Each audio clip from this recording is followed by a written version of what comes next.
जय जय सिया राम। आप सभी दर्शकों को मेरा बहुत बहुत प्रणाम। दर्शकों, हम सब के लिए यह अत्यंत सौभाग्य और गौरव का विषय है कि हम सब के आराध्य प्रभु श्री राम अपने अयोध्या धाम में भव्य मंदिर में 22 जनवरी को पधार रहे हैं। राम वो हैं जिनके आधार पर भारतवर्ष की पहचान होती है। राम वो हैं जिन्होंने मर्यादा पुरुषोत्तम के रूप में हम सब के जीवन में एक आदर्श प्रस्तुत किया है। हमें कैसा व्यक्ति होना चाहिए, कैसा नागरिक होना चाहिए, कैसा शासक होना चाहिए, कैसा राजा होना चाहिए, और सबसे बढ़कर परिवार में भी देखें तो कैसा पिता होना चाहिए, कैसा पुत्र होना चाहिए, कैसा पति होना चाहिए, कैसा भाई होना चाहिए। ये सारे आदर्श राम हमारे सामने प्रस्तुत करते हैं। राम को यूं ही मर्यादा पुरुषोत्तम नहीं कहा गया है। राम त्याग की वो प्रतिमूर्ति हैं जो पिता के एक वचन के लिए संपूर्ण राजपाट त्याग कर वन को चल देते हैं, और वन भी ऐसे समय में जाते हैं जिस दिन अगले दिन उनका राज तिलक होने वाला रहता है। तो ऐसी त्याग की प्रतिमूर्ति राम संघर्ष के और साथ ही साथ मर्यादा के आदर्श के रूप में हमारे सामने आते हैं। राम से पूरे भारतवर्ष की पहचान है। हम सब व्यक्ति को राम के जीवन से प्रेरणा मिलती है। हम जो कुछ करते हैं उसमें राम की छवि ढूंढते हैं। हमें प्रतीत होता है कि अगर हम ये काम करेंगे तो हमारे प्रभु श्री राम प्रसन्न होंगे, हम ये काम करेंगे तो राम हमारे नाराज हो जाएंगे। तो राम को साक्षी मानकर हम अपना सारा काम करते हैं। हम अगर देखें तो गांव की बात करें, अगर गांव में जाएं तो पैसे गिनते समय जब व्यक्ति पैसा गिनता है तो पहला पैसा रुपया एक नहीं बोलता, वो राम से कहता है, और राम 2 3 4 5 इस तरह की गणना करता है। हर बात में राम की सौं दी जाती है, राम की कसम खाई जाती है। ये राम है।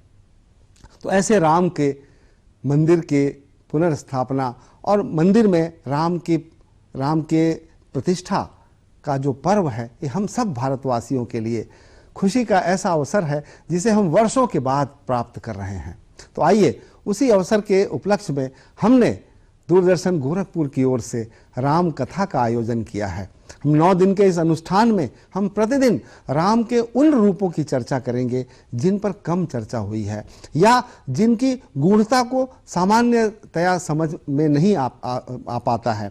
तो ऐसे राम के चरित्र का हम वर्णन करेंगे जो कि बहुत गूढ़ विषय रहे हैं। यूं तो सामान्य कथा, राम की हर कथा, हर लीला में कुछ न कुछ प्रेरणा है, लेकिन बहुत सारे ऐसे भी प्रसंग हैं जिनकी बातें हम सब आम आदमी नहीं समझ पाते हैं। तो उनकी गूढ़ता को हम समझने का प्रयास करेंगे।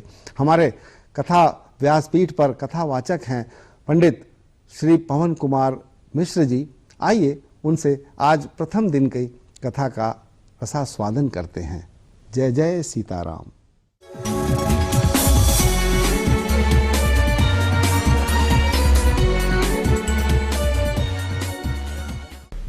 श्री रामचंद्राय नमः, श्री रामदूताय नमः, श्री रामभद्राय नमः, नमो राघवाय। दूरदर्शन के दर्शकों को पवन का प्रणाम। राम राम, जय सिया राम। जब हम आदर्शों की बात करते हैं तो 2 ही प्रमुख नाम हमारे समक्ष आते हैं, राम का और कृष्ण का। हालांकि दोनों में कोई अंतर नहीं है, लेकिन ये कहा जाता है कि राम कृष्ण 2 एक हैं, अंतर नहीं निमेष, और एक के नेत्र चपल हैं, एक के मर्यादित विशेष। तात्पर्य क्या है? तात्पर्य यह है कि भगवान कृष्ण लीला पुरुषोत्तम हैं, लेकिन जब मर्यादा की बात आती है और मर्यादा पुरुषोत्तम की जब खोज होती है तब हमारे भगवान राम सर्वोपरि हो जाते हैं। भगवान राम मर्यादा के पर्याय हैं। सुबह का प्रारंभ राम से, रात्रि का विश्राम राम से, आगमन में भी राम है, गमन में भी राम है। जीवन का प्रारंभ राम से है और इस धराधाम से जाते समय भी हमारे साथ राम राम ही है। तो जीवन में चहुं ओर, जीवन के साथ, जीवन के बाद, अंदर बाहर सर्वत्र राम छाए हुए हैं। यह सती, यह शताब्दी, यह वर्ष, हम और आप इतने सौभाग्यशाली हैं कि इस शताब्दी में जो देवता, जो ईश्वर संवाद का देवता है, हमारे भगवान राम संवाद के वाहक हैं। इस धराधाम पर उनका अवतरण संवाद के लिए होता है और विश्व को सर्वाधिक आवश्यकता इस समय वर्तमान में संवाद की है। आप दृष्टिपात करें तो हम कितने विवादों से यह विश्व इस समय दो चार हो रहा है। भारत के पश्चिम में देखें, भारत के दक्षिण में देखें तो राष्ट्र एक दूसरे से विवाद में उलझे हुए हैं। तो विश्व को सर्वाधिक आवश्यकता संवाद की है और संवाद के वाहक हमारे प्रभु श्री राम हैं।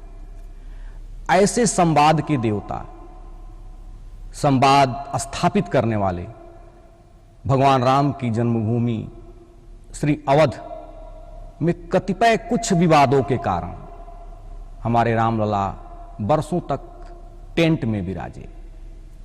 लेकिन अब वह सौभाग्यशाली समय आ गया है कि जब हमारे रामलला का मंदिर बन चुका है और वह अपने भवन में विराजने जा रहे हैं, अपने मंदिर में विराजने जा रहे हैं और यह सब हमारे और आपके इस धराधाम पर, हमारे आपके समय में हो रहा है। हमारे आने वाली पीढ़ियां हमारे ऊपर, आपके ऊपर, उनको यह नाज होगा कि हमारे बीच, हमारे समय में भगवान राम स्थापित हुए। तो आखिर में कारण क्या है कि भगवान राम के प्रति पूरा विश्व समुदाय, हमारा सारा समाज, नर नारी, बाल वृद्ध बच्चे सब राम की तरफ देख रहे हैं, सब राम को गा रहे हैं? क्या कारण क्या है? महर्षि वाल्मीकि राम कथा के, राम गाथा के प्रथम रचयिता कहे जाते हैं। वह आदि कवि कहे जाते हैं, इसलिए कि कविता का प्रारंभ महर्षि वाल्मीकि से हुआ और उनके पश्चात उनकी गाथा को बहुत सारे कवियों ने गाया, कहा, लिखा अपने अपने तरह से, जिसके हृदय में जो जो भाव आए वो गाता गया और आज भी राम गाए जा रहे हैं। पूज्यपाद गोस्वामी तुलसीदास जी ने जब मानस की रचना की तो उनसे पूछा गया कि आपको कोई और नायक नहीं मिला, राम ही क्यों मिले? तो पूज्यपाद ने कहा कि पहले आप महर्षि वाल्मीकि से पूछिए कि उन्होंने 100 करोड़ रामायण क्यों लिखी। 100 करोड़ रामायण लिखने के पश्चात भी राम जी का चरित्र इतना व्यापक है कि उनको संतुष्टि नहीं मिली और इसका संकेत श्री रामचरितमानस में पूज्यपाद गोस्वामी तुलसीदास जी महाराज देते हैं कि नाना भांति राम अवतारा और रामायण 7 कोटि अपारा। हो सकता है कि यह 7 कोटि 100 करोड़ अतिशयोक्ति हो, लेकिन जब आप ढूंढेंगे तो पाएंगे कि ज्ञात अज्ञात इससे भी अधिक चरित्र लिखे गए हैं भगवान राम के बारे में।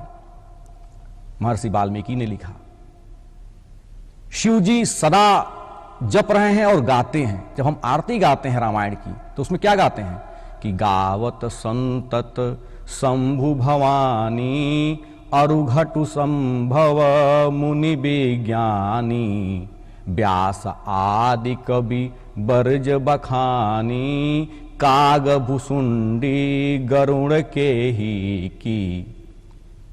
शिव पार्वती गा रहे हैं, मुनि गा रहे हैं और तो और छोड़िए पक्षी भी गा रहे हैं, गरुड़ जी गा रहे हैं, काग भुसुंडी एक कौवा भी गा रहा है।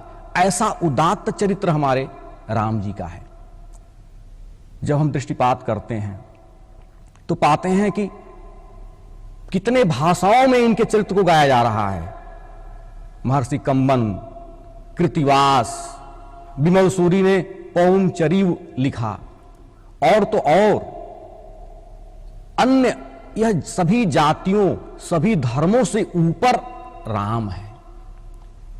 एक मुस्लिम कवि हुए रहीम, जब उन्होंने राम जी के चरित्र को मानस जी में देखा तो रहीम जी कहते हैं कि रामचरित मानस विमल संतन जीवन प्राण, और हिंदुवन को वेद सम यवन ही प्रगट कुरान। यह एक मुस्लिम कवि की लिखी हुई बात है कि यह जो मानस है, जो राम जी का चरित्र है, वो हिंदुओं के लिए तो वेद के समान है, लेकिन अन्य के लिए कुरान के समान है।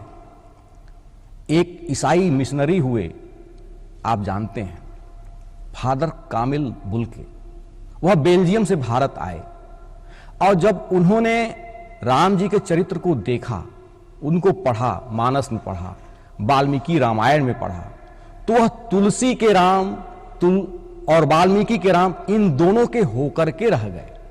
फादर कामिल बुल्के ने राम कथाओं पर, राम जी के चरित्र पर अत्यंत शोध किया, और वह संस्कृत हिंदी से इतना रीझ गए कि अंग्रेजी का पठन पाठन करने वाला व्यक्ति कह उठा कि संस्कृत महारानी है, हिंदी बहुरानी है, और अंग्रेजी नौकरानी है। यह फादर कामिल बुल्के के शब्द हैं।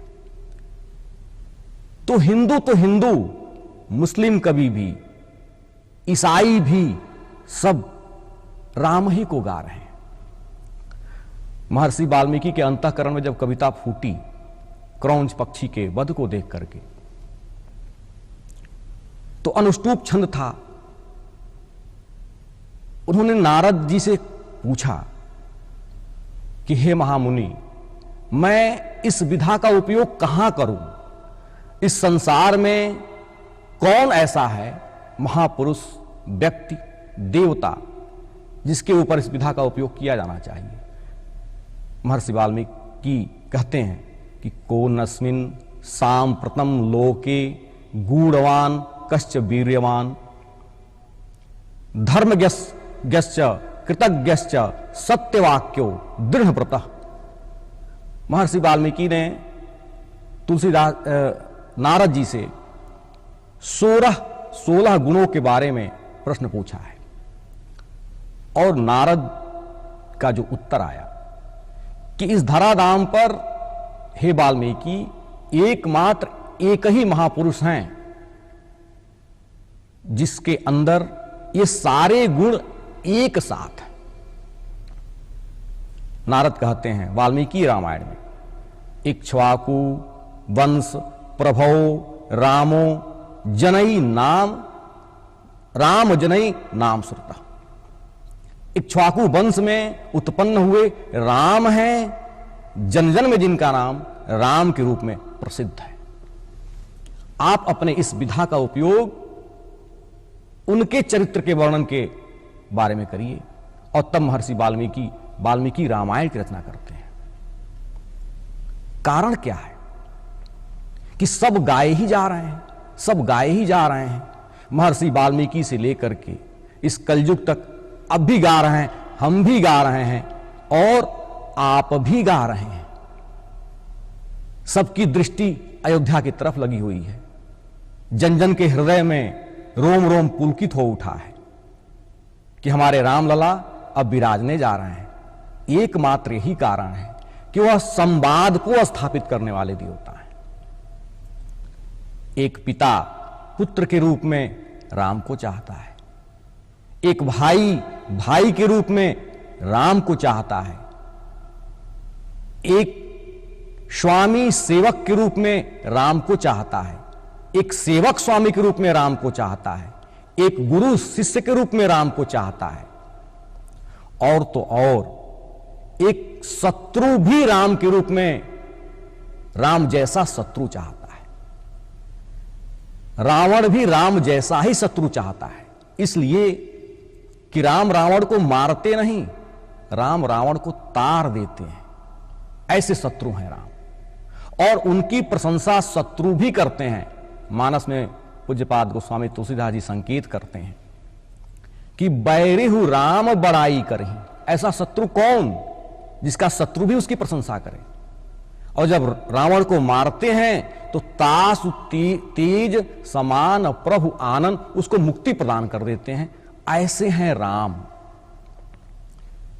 तो ऐसे प्रभु श्री राम की चर्चा हम और आप कर रहे हैं। और शुभ अवसर है कि अयोध्या में मंदिर निर्माण हो चुका है, रामलला विराज होने जा रहे हैं। तो अगले 9 दिनों तक हम उनके चरित्र के बारे में, उनकी मर्यादा के बारे में कुछ सात्विक तात्विक चर्चा करेंगे और संवाद करेंगे, इसलिए कि वो संवाद के देवता हैं। राम का जब अन्वय किया जाता है इस शब्द का, तो अर्थ निकल करके आता है कि रमन्ते योगिनः यः स राम। जो योगियों में रमण करते हैं वह है राम। रमते कड़े कड़े कड़े इति राम। जो कणकण में रमते हैं वह है राम। राम ने राक्षस मौ से मरण, जिनसे राक्षसों का मरण होने वाला है वह है राम। और इसकी सबसे अच्छी व्याख्या यह लगती है कि रा से राष्ट्र और मौ से मंगल, जो राष्ट्र के मंगल हैं वह है राम। और मानस में तो कहा ही जाता है, भगवान शिव कहते हैं कि मंगल भवन अमंगल हारी और द्रवहु सुदशरथ अजीर बिहारी मंगल भवन। ये मंगलों के भवन हैं, अमंगलों का हरण करने वाले हैं। तो ऐसे मंगल भवन अमंगलहारी की चर्चा अगले 9 दिवस तक, उनके सिंहासनारूढ़ होने तक कुछ सात्विक तात्विक चर्चा हम सब करेंगे। और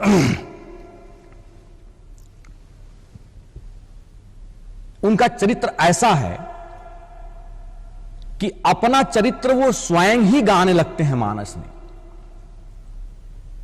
जब हनुमान जी से मिलते हैं तो कहते हैं कि आपन चरित कहा मैं गाई और विप्र कहूं निज कथा बुझाई। इतना सुंदर चरित्र उनका है कि राम स्वयं अपना चरित्र गाने लगते हैं। तो हमको और आपको तो गाना ही चाहिए। तो आज के सत्र में चलते चलते मैं इतना ही निवेदन करूं कि वह जन जन के हिय में बसता है, वह जन जन के हिय में बसता है। इस सृष्टि को कौन कहे, त्रिदेवों को भी रचता है। मर्यादा का पर्याय वही, करुणाकर नर्तनधारी है।